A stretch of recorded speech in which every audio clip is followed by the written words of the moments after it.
গুম খুনের দায়ে পতিত স্বৈরাচারকে দেশে ফিরিয়ে এনে বিচারের মুখোমুখি করার দাবি জানিয়েছেন বিএনপির ভারপ্রাপ্ত সভাপতি তারেক রহমান।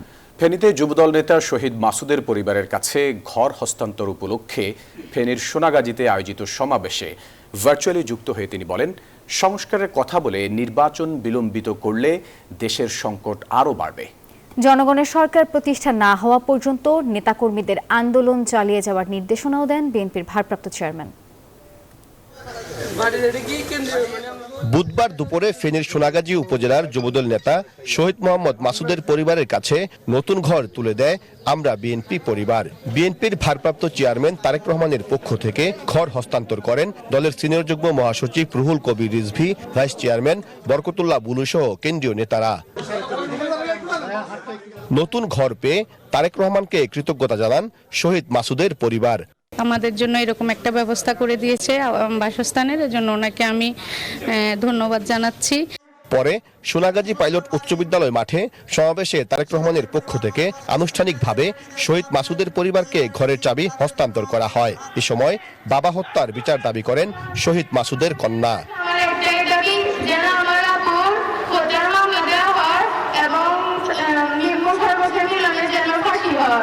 সমাবেশে ভার্চুয়ালি যুক্ত হয়ে প্রধান অতিথির বক্তব্যে বিএনপির ভারপ্রাপ্ত চেয়ারম্যান বলেন, গুম খুনের দায়ে পতিত স্বৈরাচারকে দেশে ফিরিয়ে এনে বিচার করতে হবে।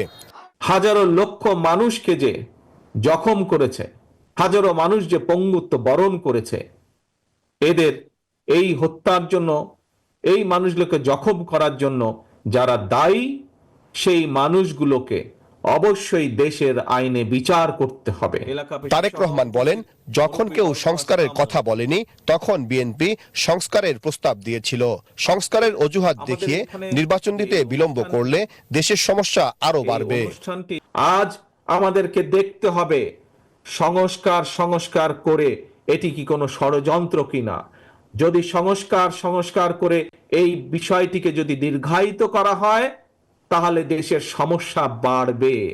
জনগণের সরকার প্রতিষ্ঠিত হলে ৩১ দফার মাধ্যমে বিএনপি ধীরে ধীরে দেশকে এগিয়ে নিয়ে যাবে উল্লেখ করে বিএনপির ভারপ্রাপ্ত চেয়ারম্যান গণতন্ত্র ও জনগণের সরকার প্রতিষ্ঠিত না হওয়া পর্যন্ত আন্দোলন চালিয়ে যেতে নেতাকর্মীদের নির্দেশনা দেন।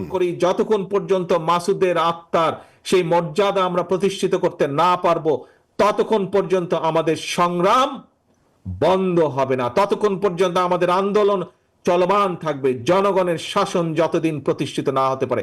সমাবেশ থেকে জুলাই বিপ্লবে ফেনী, নোয়াখালী ও লক্ষ্মীপুর এলাকায় শহীদ হওয়া পরিবারের মাঝে তারেক রহমানের পক্ষ থেকে আর্থিক সহযোগিতা প্রদান করে আমরা বিএনপি পরিবার।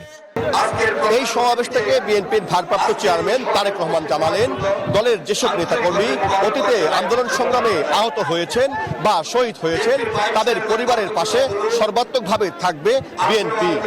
সাইফুল ইসলাম, নিউজ 24, সোনাগাজী, ফেনী।